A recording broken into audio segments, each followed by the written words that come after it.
International Monetary Fund, that's one of the top stories that we've been looking at as well. The renewing calls on China to allow its currency to appreciate. This really coming about IMF warning about overheating growth. Zeb's having a look at that. And what are they really, are they pressurizing China now?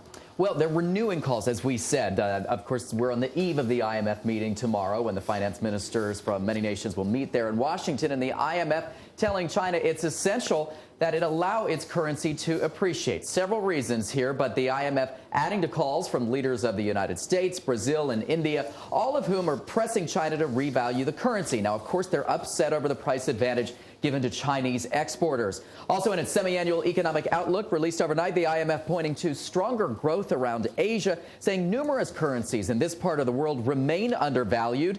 In the case of China's yuan, they say it is substantially undervalued. Now, some background here. Of course, China's yuan has remained pegged to the U.S. dollar since July 2008. China is actually pursuing the right policies. It has a saving rate which is probably too high. It is trying to decrease it and increase internal demand. In the process of doing so, it may find that in order to reallocate resources to the domestic sector, as well as to avoid overheating, it may be useful to have an appreciation of the currency. And this weekend's IMF meeting may be critical in U.S. President Barack Obama's efforts to seek broader support from world leaders on the yuan. Obama calls the yuan undervalued. He made that point clear to Chinese President Hu Jintao during his visit to Washington earlier this month. Now, this is considered Obama's first attempt to use a multilateral forum to press China into action.